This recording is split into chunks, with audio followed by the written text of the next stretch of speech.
my name is Matthew Vasquez. I'm part of Downright Dance, and with me today I have my lovely friends here, Adam and Krystal. Hello. We're blues dancers in Huntsville, Alabama, part of the Huntsville Swing Dance Society, Thursday Night Swing, and general other blues and Balba things around the area. So they're going to be helping us out to talk about consent, what it is, how it works, why we need it, where we use it, and this is all within the context of social dance for the swing genre type of dances. So we're talking like Balboa and blues and East Coast swing or Lindy hop or sometimes West Coast swing depending on how you label that one.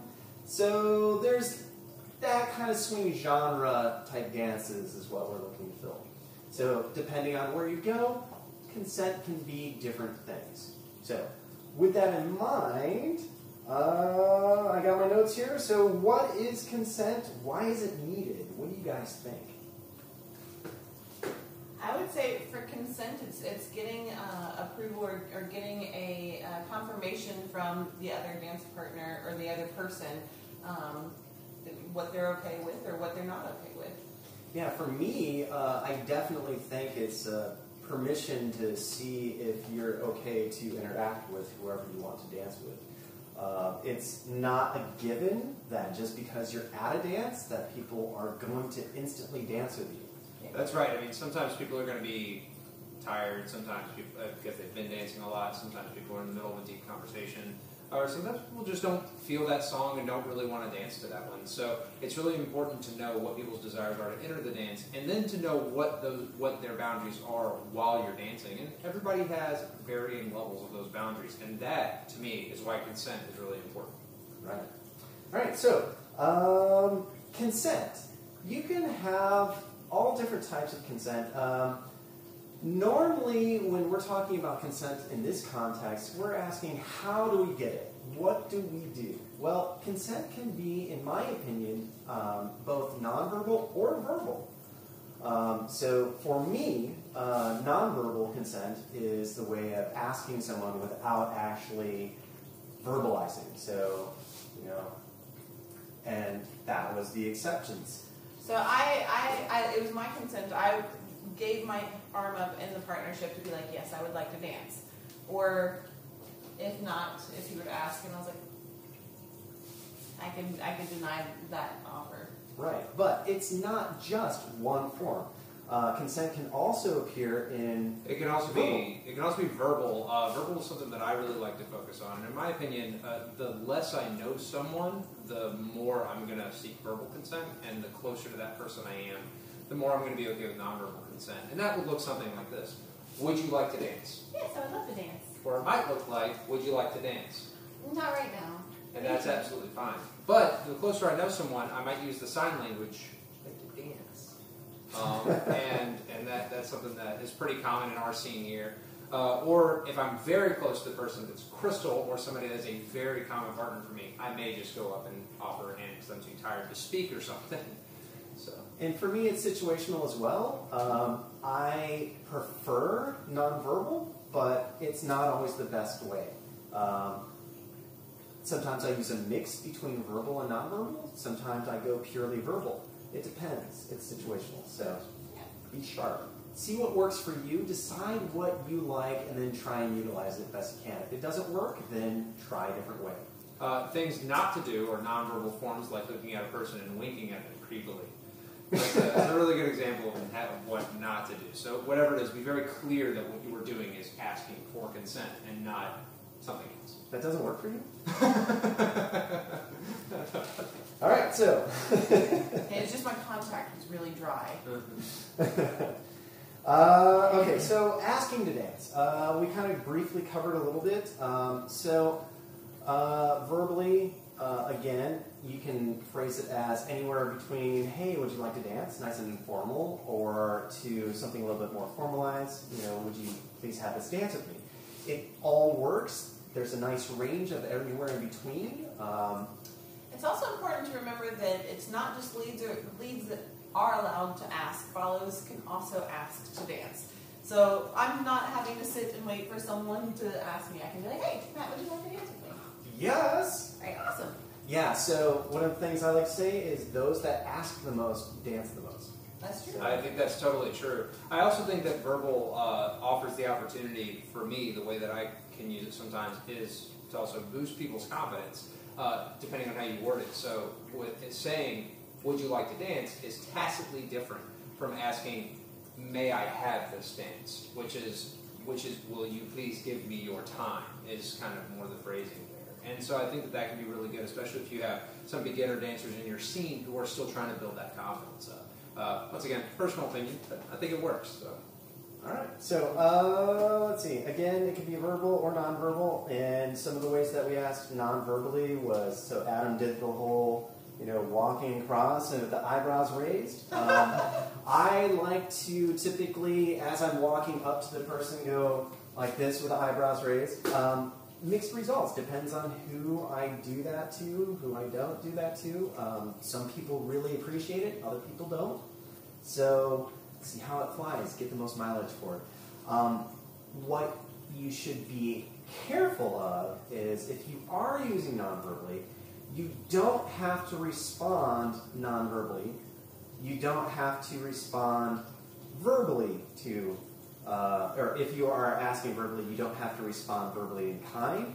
All types of languages can be, effective. So pick what works. If it's not working, try something new. Okay? And then also, just because we're asking doesn't mean that it's an instant yes. So if I'm coming up and I have my hand out and she's holding up, I'm waiting for that approval. If not, it becomes this, which is no choice. No choice for our partners, which is bad. We don't want to take away that choice. Yeah. Absolutely. Right? And as for those reasons, I could be saying no for whatever's going on in my mind. I don't like the song necessarily. I'm not feeling, maybe I just danced a lot and I'm really sweaty at this moment, or I'm tired, or I don't like the specific feel of this song. My knee might be hurting. I need a break. Whatever it might be. All sorts of reasons somebody can say no. Yeah. Right. So when someone does say no at a dance, it's important to try not to take it personally. Again, there can be a whole slew of things for someone to say no. And how you say no is up to you. I don't recommend being very short and angry face. That doesn't tend to fly too well for making people feel welcome. So what are some of the things that you guys recommend for this? So if someone asks me to dance and I am not feeling that dance, what I will, or I'm tired or something like that, I'll typically say no thank you. In fact, no thank you is always part of my vocabulary, no matter what the cause. But if I'm like hot and sweaty, I'll say no thank you, I need to go towel off. Like, I'll give a reason. If I'm just not feeling that song, I'll say a simple no thank you. And then in the final case, and I don't ever do this with beginners who've just taken a class from me or something like this, if I had a particular partner in mind with the song that I really, really that I dance with frequently, and I'm asked by someone who knows me very well, would you like to dance? I will even say, no thank you, I was hoping to dance this with this other person. And typically that's pretty well received. That's still a bit controversial right now, but that's where I stand on it. And I know for me, with most of the reasons that I just named off, they were all related to me. So I wasn't necessarily that I didn't want to dance with that specific person. The majority of the time, it's that something's going on in my mind or my body. So I actually tend to say the reason why. If I might be like, no, thank you, not right now. The song is a little faster than I'm comfortable with. Because sometimes getting a no, from my perspective, is a little harsh, but knowing that, it's not me that they're saying no to, feels a little nice to me. It's also super important, and we'll get into this a little bit, to make sure to not use this to discriminate between dancers. Right, I was just going to say that. Exactly. So you want to make sure that you don't use this to avoid dancing with people who are brand new or something like this. Especially if you have a leadership role in your scene, it's important that you do dance with those beginner dancers, even if you, for some reason, feel like it's less fun or something like that. Yeah, I think that it's, you should try and keep in mind that you were a beginner once too. I was a beginner. Yeah. And I was terrible when I first started. And I know what this is like, and it's so hard sometimes to ask and to get used to asking and then have somebody tell you no, and it's like, oh my God. Yes. So I typically try not to tell beginners no. Right. I will usually dance with them, and even if you are an intermediate, or maybe you are a beginner dancer, but you're not as beginner as some of the people that are just coming in, this is a perfect way to kind of pay it forward and get those other people out on the dance floor and feeling welcome. Because if you don't have that nice welcoming, I really belong here, it's going to be difficult to keep those people coming back. Agree. Yeah. Okay. And side note, as far as asking before you end up getting on the dance floor, in swing dance genre dances, it tends to be socially acceptable to interrupt conversations. Now, again, this is a gray area. So, So to do a quick skit, reading the body language of the people you're approaching is very important. So what we're going to do here is Krystal and I are going to have a conversation with 2 different sets of body language, knowing that behind me is the wall of the dance floor, and the dance floor is over here. And Matt's going to approach and ask Krystal to dance. So with this body language here, we're having some close conversation about something, and Matt's navigating what to do about this. Yeah, I might just kind of... So it seems like they're very intent on their conversation, so I'm not really going to mess with that one. Right. Versus if we were having a conversation like this, facing the dance floor and just kind of talking like, oh yeah, This is fair game. This is, hey, I could ask Adam to dance. Hey, let's go dance. Absolutely. Yeah. Awesome. Or if we are in an in-depth conversation, and our body language isn't conveying that, you could ask us, and hey, would you like to dance? We're actually in the middle of something and like to finish this. Not a problem. All right, and it's in either way is absolutely acceptable. Yeah, absolutely. All right, so just because you got that affirmation to be having a dance with someone doesn't necessarily mean that consent is done and over with. Okay? So we need to be careful while we're on the dance floor to not overstep what was agreed to. Okay? So the first part here is just because, so rewind just a little bit. There's a couple types of positions for dancing on the dance floor, especially the swing genres. So for instance, the first one would be a open position. So typically, when you ask for consent for someone and you get on the dance floor, this is going to be A-okay. It's generally understood that this open position, where it's hand-to-hand, is perfectly fine. Any of the swing genre dances, you're going to end up having to touch hands. That's kind of part of the foundation of the dance. Granted, you could have dances out here where you're just popping it up. However, going back to hands is no big deal. This is generally understood as A-okay. In fact, just to interject really quickly, this being A-okay, a quick point about breakaway, where you actually are separated, especially people who just started dancing, if you go to breakaway with someone and that person looks eminently uncomfortable with this because they're not sure how to dance in their own skin, dancing solo, that's another form of this. It's important to recognize that and step back into closed, into open, so that you can help guide that dancer. So yeah, if Krystal is feeling really uncomfortable dancing a part like this, if she starts kind of shrinking, I'm going to go back in and say, hey, let's keep on going with this. I may not even have to say anything. I can still use my nonverbal and extend my hand, and if they take it, awesome. We have that connection. We're still continuing on with our dance.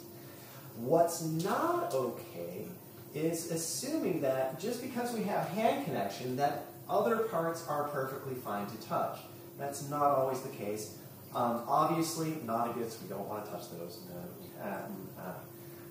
That's not even a consent thing. That's inappropriate at the dance thing. Just completely off limits while at the dance. Bikini underwear stuffs. No. Right. So, but working from here on forward, there's other types of connection. So from there, there's, do you want to? Yeah, sure, I'll step in here. So I'll let you speak Yeah, to so there's open position, and there's also a closed position. So, okay. Now, closed position in this case, notice that they've transitioned so that Adam's right arm is around Krystal's back, and Krystal's arm is transitioned onto Adam's arm as well. So if you keep on rotating around, you'll see what the people are looking at. Now notice that these two hands are kind of still maintaining that original type of contact, and you can hold for a second. But this can be arranged from anywhere down here all the way up to here, and the positions can change. You know, it depends on the dance and whoever and whatever. For this back, typically when people go in for a closed position, there's this box area that you can hit, which is acceptable. If you're hitting anywhere along here, most people aren't going to have a reaction and are going to be perfectly okay with it. They're going to sink into it. It's not even going to be an issue. I typically like to say I would like my leaders to connect with my ribs, not my kidneys or my squishy bits. Because if it's too low down here and I get pulled in, that's my lower lumbar, my lower back, which I just don't find as stable of a connection point as I do find with my ribs. Also, just as a technical note, you get a better connection if you're connected with the ribcage as opposed to with the kidney. So that's kind of another point. But the point being is that that position can change, and most people are okay with it. Now, if you are starting to feel some resistance from your partner, so if Adam's asking for a hand position on the back, but Krystal doesn't like it, she's perfectly welcome to separate, to step further back like they just did, and that's no big deal. Now, if, for instance, Krystal doesn't like it, but Adam didn't realize that Krystal didn't like it, and there's this little bit of struggle going on, and if nonverbal's not working, guess what? You can go to verbal. Is it okay if we stay in open? Absolutely. Okay? So with that, again, use whatever means that you can to make sure it works. There's lots of ways of being nonverbal.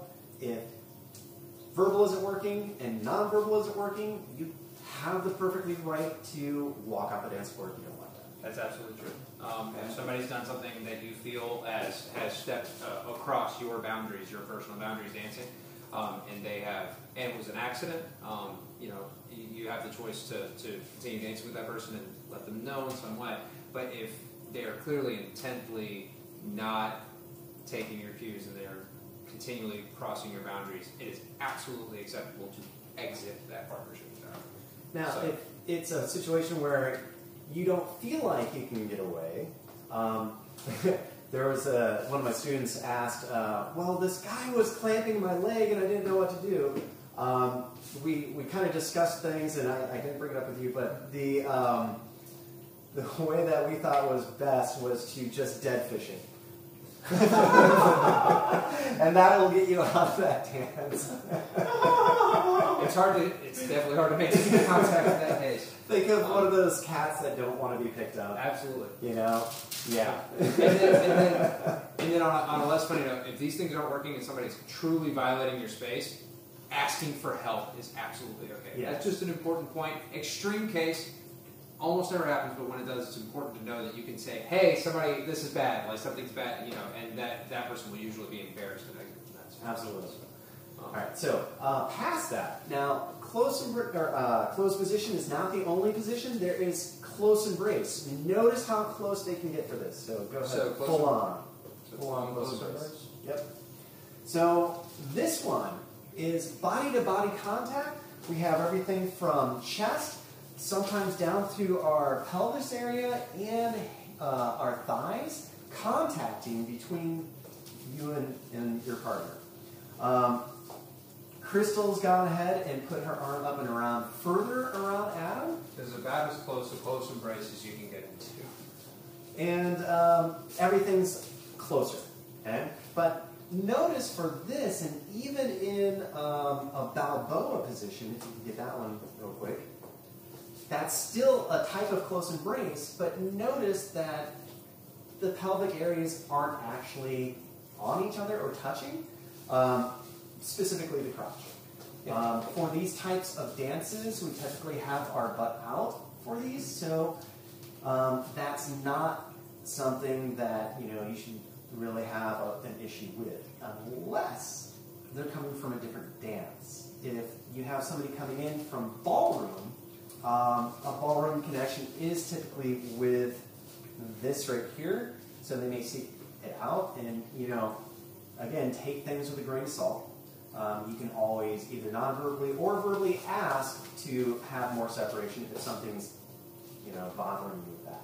Absolutely. So then the question becomes, how do you know if your partner wants to be in close embrace with you? So there are some dances where this is where it's the default position. So in Balboa, for instance, there's two types of bow, right? There's pure bow and bow swing. And if you're dancing pure Balboa, like this, then the default position is what they call closed in Balboa, but it's a form of close embrace if you're talking from a blues or Lindy Hop perspective. And it can range anywhere from here to here, but the point is that you have something in the upper torso connecting to something in the upper torso. And so, as far as obtaining consent, when you ask somebody to dance a Balboa song, frequently I will say, "Would you like to dance bow?" And the assumption that is that this is the position that we're going to be in. And I know the times that I'm leading with blues, if I'm leading and I've been dancing in closed position, I have commonly asked if I know that it's a follower that I have not danced with very often, I might be like, are you okay with close embrace? And I'll actually use my words fairly often with that. And if they say no or yes, if they're fine with close embrace, I still might come up, they say the 80-20 rule, where I'll come forward about 80% and then give my follower the option to either come in the rest of the way, the 20%, and then complete the close embrace, or that also gives them a chance to be like, actually, no, maybe I'm not, and then they can back away from that, seeking the connection in the front versus seeking the connection in the back of the arm. Assuming that I haven't gotten some negative cue up to this point, which we'll cover in just a moment, I'm sure, I typically don't take the verbal approach when it comes to going to close embrace while in blues. I typically do offer close embrace by getting a bit closer and then letting the follower decide whether or not they want to connect with me or whether or not they want to... If I'm a follower and I'm not okay with going into close embrace and I feel that he's starting to come forward, instead of connecting in the front, I can always choose to connect back into that hand with my ribs, and I don't have to go in close embrace if I'm not comfortable. When we teach this concept, we call that right there a polite rejection, and it's just a polite way of saying no. And if you are a lead or a follow and you're asking for close embrace and your partner backs away from you, take that as a sign of, no, I'm not comfortable dancing close embrace right now, and that's absolutely fine. That's their choice. So, to add on to that, if I am dancing with someone, I'm going to grab you out for this one since you're being this wonderful follow. I am always, I don't use the 80-20 rule, I'm always checking to see what comfort level my partner's at. So if I'm dancing with Adam, if he's starting to resist getting into this close position, I will just have the dance out here. I can have a perfectly fine dance out here. We don't have to be close. We don't have to be up on each other in order to have this awesome dance. Now, if Adam is perfectly fine coming to here, great. I'll see what we can do from here. Sometimes, if we're getting a little bit closer and he's still fine, awesome. If we're still even getting closer than that, great.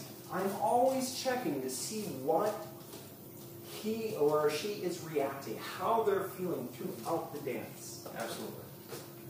It's definitely important to be checking in with your own senses. If you, some people really sort of seek a closer connection, and if you're comfortable with a closer connection, great. Bring one into close embrace, and you'll both have a more comfortable dance. And some people really shy away from it and pull back, like you saw me doing. It's important. Now, one last thing on this. If you are a lead and you maybe aren't completely on the whole nonverbal or body language way of communicating, if you're having a hard time reading that type of stuff, some of the cues that you can look for is, one, how much space is there? Is your partner leaning back? Okay? So Krystal is starting to push back on my arm. And we've been dancing for a while, and I've noticed that my arm's getting tired more than I've noticed that Krystal's pulling back. Okay? So this is something that I can look for as a lead. If I'm not being able to read body language, to go, wow, my arm's tired, I'm going to take and give that a rest. And then see how that goes. Okay? Sometimes not everybody is able to see the same things, and that's okay. And if you're in doubt, ask. You can always say, hey, are you comfortable with this? You know, how's this close embrace going? How's this closed position going? I'm actually feeling a little more comfortable and open, if that's okay. And you can get that instant feedback, and then you can adjust your dance accordingly. Okay? So. Yeah, and it's also, just to add an extra note, same idea. If you felt something strange happening in the dance, but you couldn't quite put your finger on it, afterwards it's always acceptable to say, hey, I kind of felt this thing going on. Were you uncomfortable? Was there something happening there? And then if the answer is yes, then you can get that feedback. If the answer is no, then it's also valuable to know why were you feeling that. So it's good to have that conversation. All right, so I think that's pretty much it. And thanks for tuning in, guys. And I hope this helps you out. And, you know, go ahead and go on out there and dance away the night. Yay! Thanks, guys. Thanks.